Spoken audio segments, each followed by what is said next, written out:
Hi there, Graham Healy from healysnomorebs.com. Of course, 2016 is a very important year. I believe that by September this year we're going to see what parallels to a huge global recession, including Australia. Australia will be affected by it seriously this time, and we're going to see several things happen in this country which have been on the horizon since 2007. Now, if you go onto my website and you go to the financial crash site page of 2015-2016, I have some very informative videos there. One by Mike Maloney, there's one by Jim Rickards, there's Peter Schiff, and the various other people, including Professor Steve Keen. Have a look at them yourself and educate yourself. Especially Mike Maloney's put out a series of educational videos / DVDs that actually give you the big picture with the global financial system and how fiat money is created out of thin air, and as a result of that, you, the borrower from the bank, has become a debt slave. So just as it was back in the Roman days, the slaves that were impounded and subservient to the masters, there's a little biblical statement that says that the borrower is a slave to the lender. And I'm telling you, Australia is not in the great financial shape that you think it is. Go onto our website, have a look at the AustraliaDebtCounter.com and the USADebtCounter.com. Australia's $5.7 trillion in debt. And as I said on these last three videos, this is the video which I call PS, postscript. I felt that I just had to do a postscript to the three simplistic videos that I did on the system. Now, I'm not going to go overboard with technical information because I'll allow the experts to do that. I mean, the experts that we have on our website that have actually got a non-political agenda, i.e. Mike Maloney, Peter Schiff, Professor Steve Keen, and Jim Rickards. Jim Rickards, as I've said on the other videos, was probably, out of all of them are good, but Jim Rickards is exceptional, and his perspective on global finances and what's going to happen and what's not going to happen is absolutely critical for you to listen to him. He's on the website, he's a global expert, well respected by everyone in the alternative economic fraternity that is not controlled by big business or political agendas. Okay, now I did a prophecy. This particular video, what I'm going to do, I'm going to cross over biblical prophecy with what's happening in the business world today. Now, I'm not going to go overboard with the biblical prophecy style of things, even though I have a honorary doctorate in divinity. I do understand biblical prophecy, and if you want to go into that in greater depth, go onto my other website, Healy's, or fitforchristministries.com. So fitforchristministries.com. I'll have it on the screen there so you can go and have a look at the various prophecies. Believe you me, 2016 is a pivotal year, not only in Australia, but in every nation in the world. We're reaching critical mass. Now, 2016, what's happening in Australia? Well, as I predicted, I'll just read. This is on my website, fitforchrist.com. I'll just read a couple of the main points. Now, the times are a little bit out, but when you're seeing things in the future, as my gifting's prophecy, but seeing things in the future, you can see the months, but getting the years right is not always that easy, because when you look into the spiritual realm, it's moving at the speed of light. And as the scriptures say, one day in the Lord is 1,000 years. So that boils down to, I think, 20 years is about 30 minutes in our time. So I'll just go through a couple of these points. Actually, I'll just read it out to you.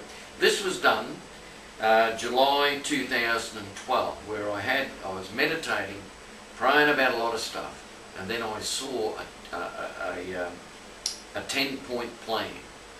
Some of these points are coming to pass now. I'll quickly read through them and then I'll elaborate. Number one, what I saw was the Labor Party would federally dissolve in Australia. I said by the end of May 2012, it could be the end of 2016. Number two, the Labor Party will never be formed as it is today. This statement was made on July 2012. The Labor Party is now reforming as of July 2013. And as I can imagine, as of July 2016, we'll see what happens, but I'll give you a prediction at the end of this video. Number three, the Liberals will struggle. This is, mind you, I said this in July 2012. The Liberals will struggle, and they will create a mandate to govern, just like Queensland. But when when the European GFC Part 2 hits, the Liberals will have trouble delivering their policies. The Liberals will struggle, and they will create a mandate to govern, just like Queensland. When the European GFC 2 hits, the Liberals will have trouble delivering their policies. We're really on the cusp of that now. This will result in a restructure of government and a new political system. We'll discuss that later. The new political system in Australia will be like a Senate or senators and territories. The two-party political system, as we know it, will dissolve and be redundant, and just have a kind of Senate and local councils. The middle tier of government, the two-party system, will no longer be required. Number four, another GFC will peak in 2013. I believe it was well on the way in 2013. We will see probably the physical manifestation of it in 2016. I'm saying from September onwards. Number five, GFC Part 2 will happen around 15th April 2013, or at least the start of the currency collapse globally.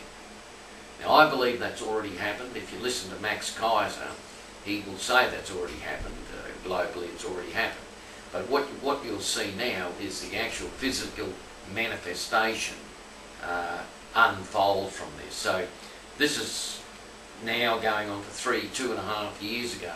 So this year really looks like where you'll see the actual unfolding of all this that was happening a couple of years ago, almost behind the scenes. But those people who are aware of the real state of the financial situation knew this was coming. Number six, there will be a rising up of the Senate. Refer number three. The senators will control territories. Now you have a look what's happening today. This election, 2016, July 2, it is a race for independence into the Senate. Me personally, I'm voting for Glenn, the brick with eyes, Lazarus. And the reason, it's funny, Lazarus, come out from the dead. Glenn Lazarus has actually got his hands firmly in the roots of the Australian people. And he truly represents the Australian people, I believe. Also, Bob Katter is another example. If I was in North Queensland, I'd vote for Bob Katter. If I was in New South Wales, I'd be voting for Kirralline Smith with the Australian Liberty Alliance, and Angry Anderson is now part of the Australian Liberty Alliance. And that's telling you something. Angry's no fool. So, also in Queensland, there's the other Australian Liberty Alliance, Bernard. I forget what his last name is, but Bernard, look on their website. He's an ex-soldier. He's quite a good man as well. So, big plus. Nick Xenophon and his team, vote for the independents, for goodness sake, folks. Don't give control to the two-party system that simply represents the party machine. Haven't you seen enough of their antics over the last 5, 6, 7 years? You haven't? Well, you'll get more of the same if you vote for the Liberals, the Labor or Greens. Vote independents, and at least, especially in the Senate, at least we will have control over the Senate with people who've got their roots with the people and not with a party machine. That's only agenda is the party machine. It's not the people of Australia. Surely the persons that, surely we've worked that out by now. Well, I have anyhow. I'm pretty certain I've got a good feeling about what the average Australian thinks about the untrustworthiness of the two-party political system. It's dysfunctional. It's not only dysfunctional here, it's dysfunctional all around the world. Two-party system, finished. End of story. Rest in peace. It's dead in the water. Okay, number 8. This is interesting. The outback of Australia will be converted to farmland by Israeli farmers and scientists. We're waiting for that to happen. But recently on Facebook, people posted the actual landmass area of Australia. It's as big as the US.